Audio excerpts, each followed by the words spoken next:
प्रधानमंत्री नरेंद्र मोदी जी की सरकार ने पिछले 9 वर्षों में जो एक क्रांतिकारक परिवर्तन संपूर्ण देश में लाया है, और केवल संपूर्ण देश में नहीं लेकिन भारत को विश्व पटल पर उभारने का कार्य किया है। भारत 10वीं बड़ी आर्थिक विश्व शक्ति थी 2014 में, आज 5वीं बड़ी आर्थिक शक्ति बन चुकी है।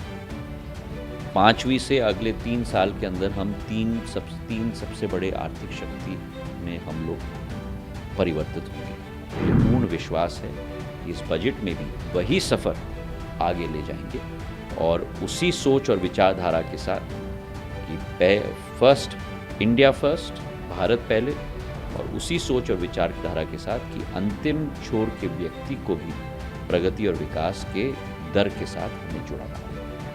हमारी चर्चा विस्तृत रूप से हुई। पहले तो गडकरी साहब को बहुत बहुत धन्यवाद हमने अर्पित किया, क्योंकि कल उनका प्रवास मध्य प्रदेश का रहा, जहां जबलपुर में और भोपाल में पूरे प्रदेश के लिए सौगातें उन्होंने अर्पित की। करीब 10,000 करोड़ रुपए की योजना का शिलान्यास और 250 करोड़ रुपए की योजनाओं का लोकार्पण हुआ।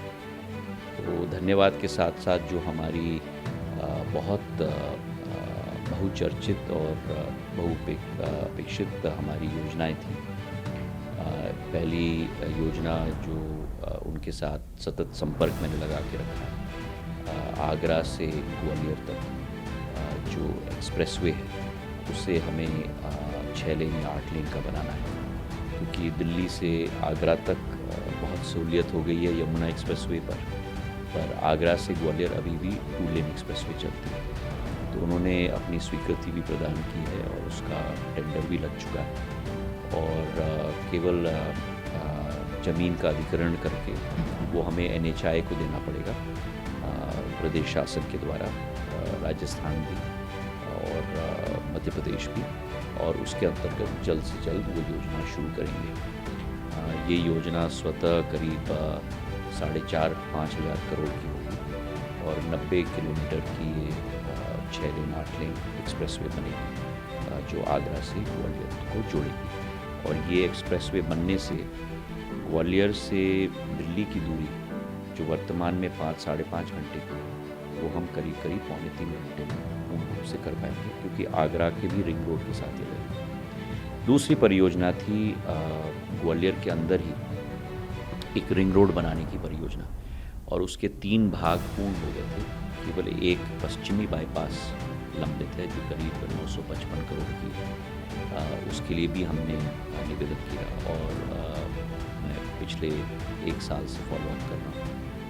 अब पूर्ण रूप से योजना तैयार हो चुकी है और जल्द ही उसका कार्य भी शुरू होगा। तीसरी परियोजना जो एक बहुत ही भविष्य की प्रगति और विकास की योजना है हमारे पूरे प्रदेश के लिए और संभाग के लिए, वो अटल एक्सप्रेसवे जो पूर्ण चंबल की घाटी से निकलेगी और पूर्ण चंबल की घाटी को कोटा के साथ जोड़ेगी। और इस परियोजना के लिए भारतीय जनता पार्टी की सरकार पूर्ण रूप से संकलित रही।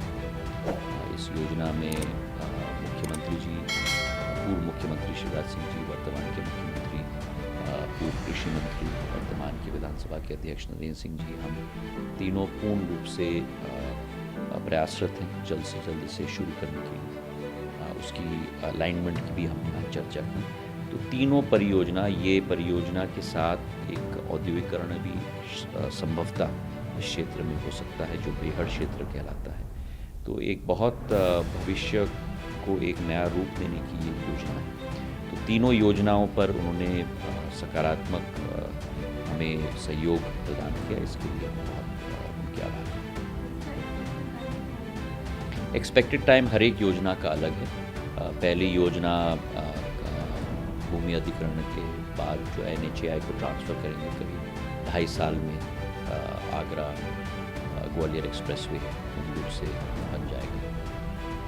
दूसरी योजना जो वेस्टर्न एक्सप्रेसवे है, उसकी शुरुआत अभी होगी, और तीसरी योजना अलाइनमेंट फाइनलाइज होने के बाद उस पर भी हम लोग कार्य पर लग जाएंगे। को लेकर कल अंतिम बजट जो पेश होने वाला है, क्या एक्सपेक्टेशन हम लोग समझ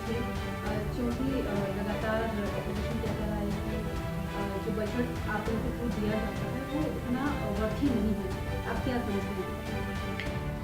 प्रधानमंत्री नरेंद्र मोदी जी की सरकार ने पिछले 9 वर्षों में जो एक क्रांतिकारक परिवर्तन संपूर्ण देश में लाया है, और केवल संपूर्ण देश में नहीं लेकिन भारत को विश्व पटल पर उभारने का कार्य किया है। विपक्ष कौन से चश्मों से देखता है वो केवल वो जाने।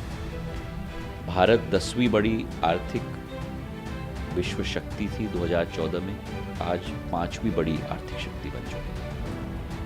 5वीं से अगले 3 साल के अंदर हम तीन सबसे बड़े आर्थिक शक्ति में हम लोग परिवर्तित होंगे, तीसरी बड़ी आर्थिक शक्ति विश्व में। प्रधानमंत्री जी की सोच और विचारधारा जहां अधोसंरचना पे है, विकास पर है, प्रगति पर है, वहीं हमारे वंचित, पीड़ित, गरीब वर्ग के उत्थान के लिए जो ढेर सारी योजना है, चाहे प्रधानमंत्री आवास योजना हो, चाहे उज्ज्वला योजना हो, चाहे हमारे किसान सम्मान निधि हो, चाहे आयुष्मान कार्ड योजना हो, चाहे हमारे विश्वकर्मा समाज की योजनाएं हो, पूर्ण रूप से एक परिवर्तन देश में आ चुका है। एक आत्मनिर्भर भारत आज उभर रहा है, एक विश्व गुरु के रूप में भारत उभर रहा है।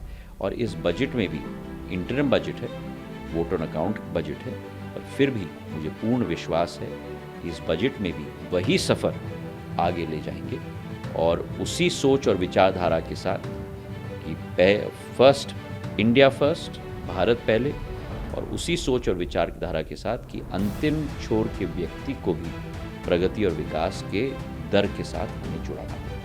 बहुत बहुत धन्यवाद। यहाँ संबोधन भी दिया था और चुनाव बजट को लेकर उन्होंने संबोधन किया था। इस पर शशि थरूर का कहना है बिल्कुल चुनावी वन साइडेड नैरेटिव ये संबोधन रहा, बजट को लेकर नहीं बल्कि। देखिए, जिन लोगों की दृष्टिकोण ही भारत को उभरने से रोकने की हो, भारत को भारत के अंदर ही दबाने की हो, और एक उगते हुए और उभरते हुए भारत को सहन न कर पाए, उनको संतुष्ट करना बहुत मुश्किल है। पर प्रधानमंत्री जी आज 140 करोड़ देशवासियों के दिल में बसे हुए हैं, और जो एक नई उमंग, एक नई ऊर्जा, एक नई विश्व पर एक नई विश्वसनीयता भारत ने हासिल की है उनके नेतृत्व में, वो एक एक व्यक्ति के दिल में समाया है। और जो आर्थिक विकास और प्रगति एक एक व्यक्ति की हुई है इस देश के अंदर, आज वो पूर्ण रूप से परिलक्षित है, जिसके आधार पर आज भारत अग्रसर हो चुका है।